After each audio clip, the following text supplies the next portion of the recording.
बिस्मिल्लाहिर्रहमानिर्रहीम।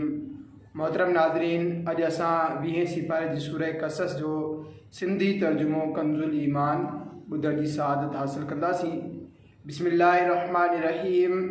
ही आयतूं आहिनि रोशन किताब जूं, असां तुंहिंजे मथां पढ़ूं था। मूसा ऐं फ़िरौन जी सची ख़बर उन्हनि माण्हुनि जे वास्ते जेके ईमान रखनि था। बेशक फ़िरौन ज़मीन में ॾाढ सां हलियो ऐं उते जे माण्हुनि खे पंहिंजो ताबे बनाए। उन्हनि मां हिकिड़ी टोली खे कमज़ोर ते रखियाई, उन्हनि जे पुटनि खे ज़बह कंदो ऐं उन्हनि जी औरतुनि खे ज़िंदा छॾींदो। बेशक उहो फ़सादी हो। असां घुरियो पिए त उन्हनि कमज़ोरनि ते एहसान फ़रमायूं ऐं उन्हनि खे पेशवा बनायूं ऐं उन्हनि खे हिन जे माल ऐं मुल्क जो वारिस बनायूं ऐं उन्हनि खे ज़मीन में कब्ज़ो ॾियूं ऐं फ़िरौन ऐं हामान ऐं उन्हनि जे लश्करनि खे उहो ई ॾेखारियूं जंहिंजो खेनि उन्हनि जे तरफ़ खां ख़तरो हो। ऐं असां मूसा जी माउ खे इल्हाम फ़रमायो त उनखे खीर पियार, पोइ जॾहिं तोखे उन बाबति डपु थिए त पोइ उनखे दरिया में विझी छॾ ऐं खून ऐं ख़ौफ़ न कर।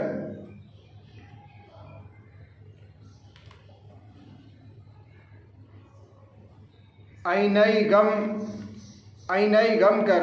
बेशक असां उनखे तुंहिंजे तरफ़ मोटाए आणींदासीं ऐं उनखे रसूल बणाईंदासीं। पोइ खणी वरितो उनखे फ़िरौन जे घर वारनि जो उहो थी पवे उन्हनि जो दुश्मन ऐं उन्हनि जे गम जो सबबु।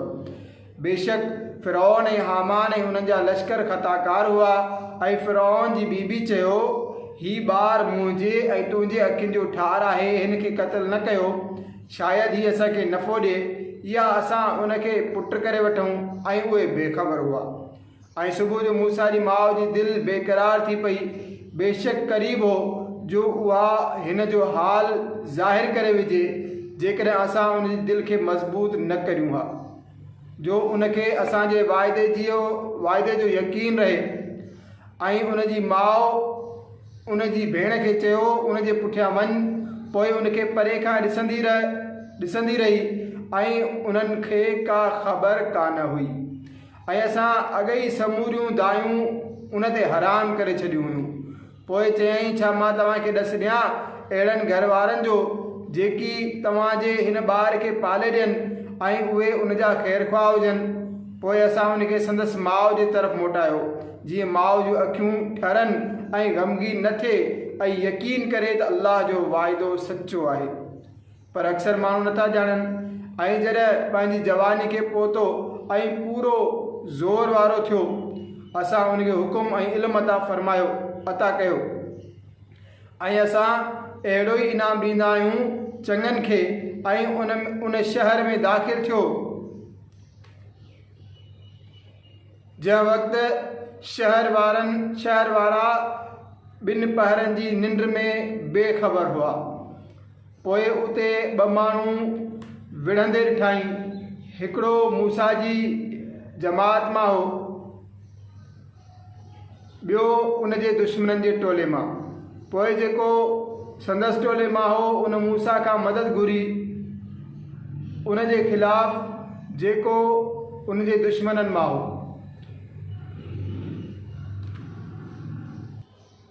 पोइ मूसा उनखे मुक हईं, पोइ उनखे पूरो करे रखियईं। चयाईं, ही कमु ते शैतान जो थी पियो, बेशक उहो दुश्मन आहे, खुलियो गुमराह करण वारो। अर्ज़ु कयईं, ए मुंहिंजा रब, मूं पंहिंजे पाण ते ज़्यादती कई, पोइ मूंखे बख़्शे छॾ। पोइ रब उनखे बख़्शे छॾियो। बेशक उहो बख़्शणहार महिरबान आहे। अर्ज़ु कयईं, ए मुंहिंजा रब, जीअं तो मूं ते एहसान कयो, पोइ हाणे मां कॾहिं बि मुजरिमनि जो मददगार न थींदुसि। पोइ सुबुह कयईं उन शहर में डिॼंदे उन इंतज़ार में त छा थो थिए, तॾहिं ॾिसे त उहो जंहिं काल उनखां मदद घुरी हुई फ़रियाद करे रहियो आहे। मूसा उनखे फ़रमायो, बेशक तूं खुलियो गुमराह आहीं। पोइ जॾहिं मूसा घुरियो जो उनखे पकिड़े जेको उन्हनि ॿिन्ही जो दुश्मन आहे, उन्हीअ चयो, ए मूसा, छा तूं मूंखे ईअं ई क़त्ल करणु चाहीं थो जीअं तो काल हिकु शख़्स खे क़त्ल करे छॾियो? तूं त उहो ई थो घुरीं त ज़मीन में सख़्तगीर बणिजी ऐं इस्लाह करणु घुरीं ई नथो। ऐं ऐं शहर जे पोएं छेड़े खां हिकु शख़्स डुकंदो आयो, चयईं, ए मूसा, बेशक दरबार वारा तुंहिंजे क़त्ल जो मशवरो करे रहिया आहिनि, पोइ निकिरी वञ, मां तुंहिंजो ख़ैरु ख़्वाह आहियां। पोइ उन शहर मां निकितो डिॼंदे हिन इंतज़ार में त हाणे छा थो थिए, अर्ज़ु कयईं, ए मुंहिंजा रब, मूंखे ज़ालिमनि खां बचा। ऐं जॾहिं मदीन जी तरफ़ मुतवजह थियो, चयईं, क़रीब आहे जो मुंहिंजो रब मूंखे सिधी वाट ॿुधाए।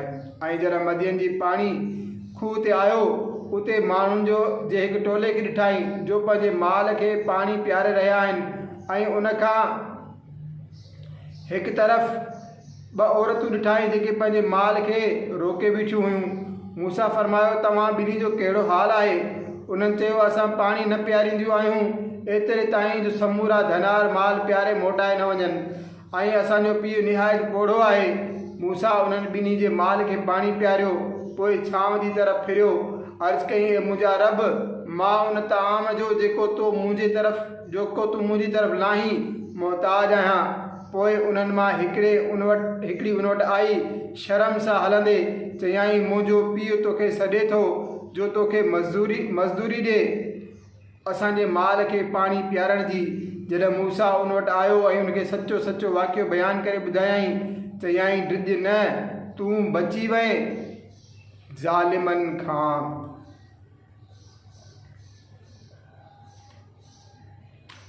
उन्हनि मां हिकिड़े चयो, ए मुंहिंजा पीउ, हिन खे नौकर करे रख, बेशक भलो नौकर उहो आहे जेको ताक़तवर अमानतदार हुजे। चयईं, मां चाहियां थो त पंहिंजे हिननि ॿिनि नियाणियुनि मां हिकिड़ी तोखे परणायां, हिन मुल्ह ते जो तूं 8 साल मुंहिंजी नौकरी करी, पोइ जेकॾहिं 10 साल पूरा करी त उहा तुंहिंजे तरफ़ खां, ऐं मां तोखे तकलीफ़ में विझणु नथो चाहियां। अनक़रीब अल्लाह घुरियो त तूं मूंखे नेकनि मां ॾिसंदे। मूसा चयो, मुंहिंजे ऐं तुंहिंजे विच में इहो तय थी चुको, मां उन्हनि ॿिन्ही मां जेका बि मुदत पूरी करियां, पोइ मूं ते को मुतालबो ज़रूरी न हूंदो, ऐं अल्लाह जो ज़िम्मो आहे असांजे हिन कौल ते। पोइ जॾहिं मूसा पंहिंजो मुदो पूरो कयो ऐं पंहिंजी बीबी खे वठी हलियो, तूर जी तरफ़ हिकिड़ी बाहि ॾिठाई। पंहिंजी घरवारी खे चयाईं, तव्हां तरसो, मां हिकु बाहि ॾिठी आहे, शायदि मां उतां का ख़बर आणियां, या तव्हांजे वास्ते बाहि जो को टांडो आणियां जो तव्हां सेकियो। पोइ जॾहिं बाहि वटि पहुतो त खेसि आवाज़ु आयो, मैदान जे सॼे किनारे खां बरकत वारी जाइ में वण मां, त ए मूसा, बेशक मां ई आहियां अल्लाह समूरे जहान जो रब, ऐं ही त फिटी कर पंहिंजी लठ। पोइ जॾहिं मूसा उनखे चुरंदे ॾिठो ॼण त नांग आहे, पुठी फेरे हलियो ऐं मुड़ी न ॾिठाई। ए मूसा, अॻिते अच ऐं ड्रिज न, बेशक तूं अमन वारनि मां आहीं। पंहिंजो हथु गिरेबान में विझ त निकिरंदो सफ़ेद चमकदार बेऐब, ऐं पंहिंजो हथु पंहिंजे सीने ते रख, ख़ौफ़ परे करण जे वास्ते। पोइ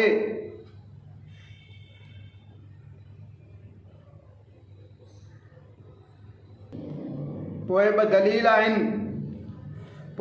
दलील आहिनि तुंहिंजे रब वटां, फ़िरौन ऐं उनजे दरबारियुनि जी तरफ़, बेशक उहे नाफ़रमान माण्हू आहिनि। अर्ज़ु कयईं, ए मुंहिंजा रब, मां उन्हनि मां हिकिड़ी जान खे क़त्ल कयो अथमि, पोइ मां ॾिॼां थो त मता मूंखे क़त्ल कनि, ऐं मुंहिंजो भाउ हारून उनजी ज़बान मूंखां वधीक साफ़ आहे, पोइ उनखे मुंहिंजी मदद जे वास्ते रसूल बनाए त मुंहिंजी तस्दीक करे। मूंखे ख़ौफ़ आहे त उहे मूंखे कूड़ो चवंदा। फरमाईं, जल्दी असां तुंहिंजे बाज़ू खे तुंहिंजे भाउ सां ताक़त ॾींदासीं ऐं तव्हां ॿिन्ही खे ग़लबो अता फरमाईंदासीं, पोइ उहे तव्हांजो को नुक़सान न करे सघंदा। असांजे निशानियुनि सबबि तव्हां ॿई ऐं तव्हांजा ताबेदार ग़ालिब ईंदव। पोइ जॾहिं मूसा उन्हनि वटि आयो, असांजूं रोशन आयतूं खणी चयाऊं, हीउ त न आहे मगर घड़ियल जादू, ऐं असां पंहिंजनि अॻियनि अबनि ॾाॾनि में अहिड़ी ॻाल्हि न ॿुधी। ऐं मूसा फरमायो, मुंहिंजो रब ख़ूब ॼाणे थो जेको उन वटां हिदायत खणी आयो ऐं जंहिं वास्ते आख़िरत जो घर हूंदो, बेशक ज़ालिम मुराद खे न पहुचंदा। ऐं फ़िरौन चयो, ए दरबारियो, मां तव्हांजे लाइ पाण खां सवाइ को बि ख़ुदा नथो ॼाणा। पोइ ए हामान, मुंहिंजे वास्ते सिरूं पचाए, पोइ हिकु महल ठाह, शायदि मां मूसा जे ख़ुदा खे झाती पाए ॾिसी अचां। ऐं बेशक मुंहिंजे गुमान में त इहो कूड़ो आहे ऐं उन ऐं संदसि लश्करियुनि ज़मीन में अजाई वॾाई इख़्तियार कई ऐं सम्झाऊं त खेनि असांजे तरफ़ मोटणो कोन्हे। पोइ असां उनखे ऐं उनजे लश्कर खे पकड़े दरिया में फिटी करे छॾियो। पोइ ॾिस कहिड़ी पछाड़ी थी ज़ालिमनि जी, ऐं उन्हनि खे असां दोज़खनि जो अॻुवाण बनायो जो बाहि जी तरफ़ सॾनि था ऐं क़यामत जे ॾींहुं उन्हनि जी मदद न थींदी ऐं असां हिन दुनिया में उन्हनि जे पुठियां लानत लॻाए छॾी ऐं क़यामत जे ॾींहुं उन्हनि जे वास्ते ख़राबी हूंदी। ऐं बेशक असां मूसा खे किताब अता फरमायो बाद उनजे जो अॻियूं क़ौमूं हलाक फरमाए छॾियूं जंहिंमें माण्हुनि जे वास्ते दिलि जूं अखियूं खोलण वारियूं ॻाल्हियूं ऐं हिदायत ऐं रहमत आहे। मन उहे नसीहत पिराइनि ऐं तूं तूर जे ओलह तरफ़ मौजूदु न हुए जॾहिं असां मूसा खे रिसालत जो हुकुम ॾिनो ऐं उन वक़्तु तूं हाज़िर न हुए। पर थियो ही त असां हिकिड़ियूं क़ौमूं पैदा कयूं, पोइ उन्हनि ते डिघो ज़मानो गुज़रियो ऐं न वरी तूं मदियन वारनि में टिकियल हुए उन्हनि ते असांजो आयतूं पढ़ंदे हाओ असां रसूल बनाइण वारा थियासूं। ऐं न ई तूं तूर जे पासे हुए जॾहिं असां सॼो हाओ तुंहिंजे रब जी रहमत आहे जो तोखे ग़ैब जा इल्म ॾिनाई जो तूं अहिड़ी क़ौम खे रिॼारी जंहिं वटि तोखां अॻु में को रिॼारींदड़ न आयो। हीअ उमेदु कंदे त मन उन्हनि खे नसीहत थिए ऐं जेकॾहिं ईअं न हुजे हा उन्हनि खे का मुसीबत पहुचण वक़्तु उन सबबु जेको संदन हथनि अॻिते मोकिलियो उहे ही चवनि हा त असांजा रब तो असां ॾे को रसूल छो न मोकिलियो जो असां तुंहिंजे आयतुनि जी पैरवी करियूं हा ऐं ईमान आणियूं हा। पोइ जॾहिं उन्हनि वटि हक़ आयो असांजे तरफ़ खां त चवणु लॻा छो न ॾिनो वियो उनखे उहो कुझु जेको मूसा खे ॾिनो वियो हो। छा उन्हनि इनकार न कयो हो उन्हीअ जो जेको अॻे मूसा खे ॾिनो वियो हो।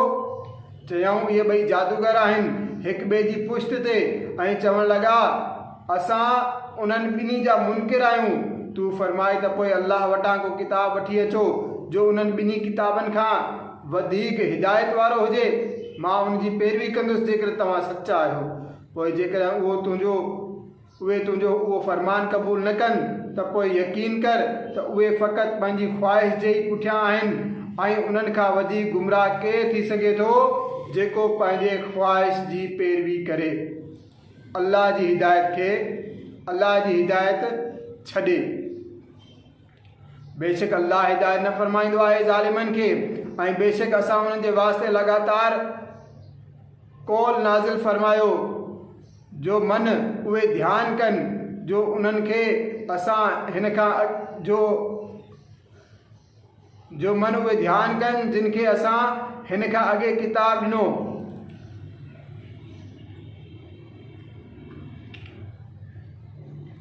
उहे उन ते ईमान रखंदा आहिनि ऐं जॾहिं उन्हनि ते ही आयतूं पढ़ियूं वञनि थियूं चवनि था असां उन ते ईमान आंदो बेशक उहो ई हक़ आहे असांजे रब जे तरफ़ खां।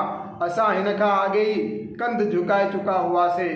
उन्हनि खे संदन अजर ॿीणो करे ॾिनो वेंदो संदन सब्र जे बदिले ऐं उहे चङाई सां बुराई खे टारींदा आहिनि ऐं असांजे ॾिने मां कुझु असांजी राह में ख़र्च कंदा आहिनि ऐं जॾहिं बेहूदी ॻाल्हि ॿुधंदा आहिनि त उनखां दरगुज़र कंदा आहिनि ऐं चवंदा आहिनि त असांजे वास्ते असांजा अमल ऐं तव्हांजे वास्ते तव्हांजा अमल बसि तव्हां ते सलाम असां जाहिलनि खे न घुरंदा आहियूं। बेशक ही न आहे जो तूं पंहिंजे तरफ़ खां जंहिंखे वणे हिदायत करी हाओ अल्लाह हिदायत फरमाईंदो आहे जंहिंखे चाहे ऐं उहो ख़ूब ॼाणे थो हिदायत वारनि खे।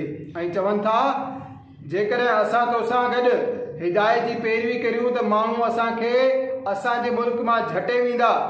छा असां उन्हनि खे अमन वारे हरम में जाइ न ॾिनी जंहिंजी तरफ़ हर क़िस्म जा मेवा आंदा वेंदा आहिनि। असां वटां रोज़ी तूर पर उन्हनि मां घणनि खे इल्म न आहे ऐं केतिरा शहर असां तबाह करे छॾिया जेकी पंहिंजे ऐश में आकिरजी चुका हुआ। पोइ ही आहिनि उन्हनि जूं जायूं जो उन्हनि खां पोइ उन्हनि में को बि न रहियो मगर थोरा, ऐं असां वारिस आहियूं। ऐं तुंहिंजो रब बर्बाद न कंदो आहे शहरनि खे एतिरे ताईं जो उन्हनि जे असुल मर्कज़ में रसूल न मोकिले जो उन्हनि ते असांजूं आयतूं पढ़े। ऐं असां शहरनि खे फ़क़ति उन वक़्तु बर्बाद कंदा आहियूं जॾहिं उन जा रहाकू ज़ालिम थी वञनि। ऐं तव्हांखे जो कुझु ॾिनो वियो उहो दुनियावी ज़िंदगी जो नफ़ो ऐं उनजो सींगार आहे, ऐं जेकी अल्लाह वटि आहे सो बहितर ऐं बाक़ी रहण वारो आहे। पोइ छा तव्हांखे अक़ल आहे? पोइ छा उहो जंहिं सां असां सुठो वाइदो कयो आहे पोइ उहो उनखे ॾिसंदो? उन जहिड़ो आहे जंहिंखे असां दुनियावी ज़िंदगी जो नफ़ो गुज़र सफ़र लाइ ॾिनो, पोइ उहो क़यामत जे ॾींहुं गिरफ़्तार करे हाज़िर कयो वेंदो। ऐं जंहिं ॾींहुं उन्हनि खे सॾींदो पोइ फरमाईंदो, काथे आहिनि उहे जिन खे तव्हां मुंहिंजो शरीक गुमान कंदा हुयो?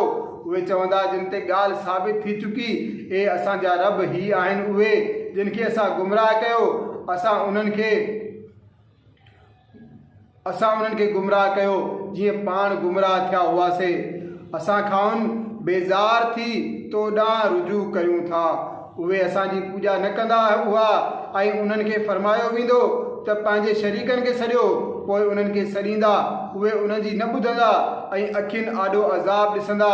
चवंदा कहिड़ो न चङो हुजे हा जेकॾहिं उहे सिधी वाट हलनि हा।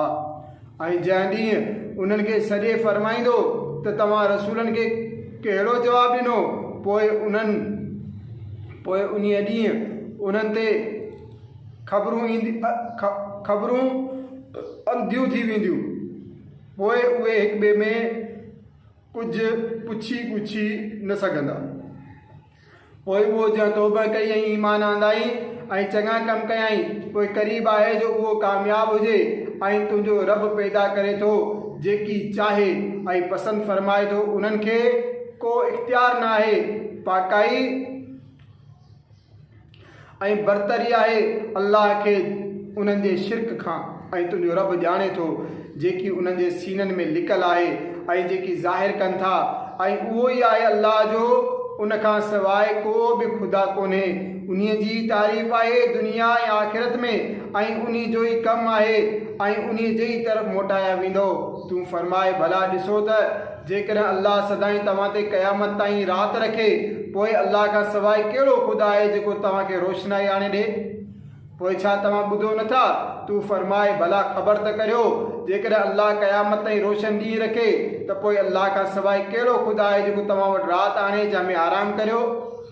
पोइ छा तव्हांखे नज़र नथो अचे ऐं उन पंहिंजी महिरबानी सां तव्हांजे वास्ते राति ऐं ॾींहुं बनाया जो राति में कमु करियो ऐं ॾींहं में उन जो फज़ल तलाश करियो।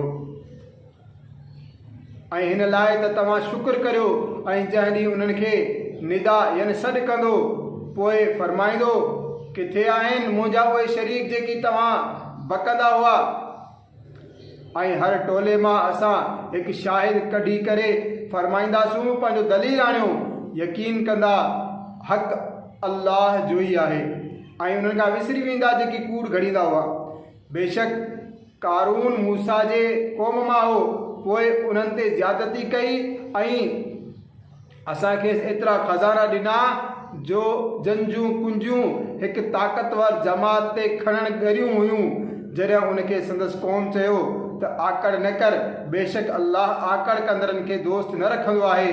ऐं जेको माल अल्लाह तोखे ॾिनो आहे उन मां आख़िरत जो घर तलब कर ऐं दुनिया में पंहिंजो हिसो न विसार ऐं एहसान कर जीअं अल्लाह तो ते एहसान कयो। ऐं ज़मीन में फ़साद जो तालिब न थियो, बेशक अल्लाह फ़साद वारनि खे दोस्त न रखंदो आहे। चयाई ही त मूंखे हिकु इल्म जे ज़रिए मिलियो आहे जेको मूं वटि आहे। ऐं छा उनखे उहो मालूम न आहे त अल्लाह उन खां अॻु में उहे क़ौमूं हलाक फरमाए छॾियूं जिन जूं कुवतूं हिन खां वधीक सख़्तु हुयूं ऐं जमात हिन खां घणी वधीक। ऐं मुजरिमनि खां उन्हनि जे गुनाहनि जी पुछा न कई वेंदी। पोइ उहो पंहिंजी क़ौम ते निकितो पंहिंजे आराइश सां। दुनिया जी ज़िंदगी चाहण वारनि चयो कंहिं तरह असांखे बि उहो कुझु मिले हा जहिड़ो कारून खे मिलियो।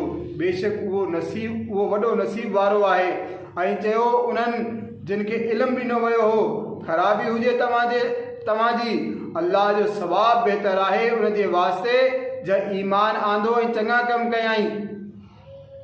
ऐं उहो उन्हनि खे मिले थो जेकी सब्र वारा आहिनि। पोइ असांखे ऐं उन जे घर खे ज़मीन में पोइ असां उनखे ऐं उन जे घर खे ज़मीन में दॿे छॾियो। पोइ उन वटि का जमात न हुई जेका अल्लाह खां बचाइण में उन्हनि जी मदद करे हा। ऐं न वरी उहो बदिलो वठी सघियो। ऐं काल जिन हिन जे मर्तबे जी सद कई हुई सुबुह जो चवणु लॻा अजीब ॻाल्हि आहे, अल्लाह रिज़्क़ वसी करे थो पंहिंजे बाननि मां जंहिं लाइ घुरे ऐं तंग फरमाए थो। जेकॾहिं अल्लाह असां ते एहसान न फरमाए हा असांखे बि ज़मीन ॾीही छॾे हा। ए अजब काफ़रनि जो भलो न थींदो। हीउ आख़िरत जो घर असां उन्हनि जे वास्ते कंदा आहियूं जेकी ज़मीन में वॾाई न चाहींदा आहिनि ऐं न फ़साद ऐं चङी पछाड़ी परहेज़गारनि जी ई आहे। जंहिं नेकी कई उन्हीअ जे वास्ते उन खां भलो बदिलो आहे ऐं जंहिं बुराई कई पोइ बद किरदारनि खे सज़ा न मिलंदी मगर संदन अमल आहर। बेशक जंहिं तो ते क़ुर फ़र्ज़ कयो उहो तव्हांखे मोटाईंदो जिते मोटणु चाहियो था। तू फरमाए मुंहिंजो रब ख़ूब ॼाणे थो उनखे जंहिं हिदायत आंदी ऐं जेको खुली गुमराही में आहे। ऐं तू उम्मीद कोन रखंदो हुए त किताब तो ते मोकिलियो वेंदो। हाओ तुंहिंजे रब रहमत फरमाई। पोइ तू काफ़रनि जी पुठ भराई हरगिज़ न कज ऐं उहे तोखे अल्लाह जी आयतुनि खां हरगिज़ न रोकीन। बाद उन जे जो आयतूं तुंहिंजी तरफ़ लाथियूं वयूं ऐं पंहिंजे रब जे तरफ़ सॾ ऐं शिरक वारनि मां हरगिज़ न थियो। ऐं अल्लाह सां गॾु ॿिए ख़ुदा जी पूॼा न कर। फ़क़ति उहो ई हिकु ख़ुदा आहे। हर शइ फ़ानी आहे उन जी ज़ात खां सवाइ उन्ही जो ई हुकुम आहे ऐं उन्हीअ जी तरफ़ मोटाया वेंदो।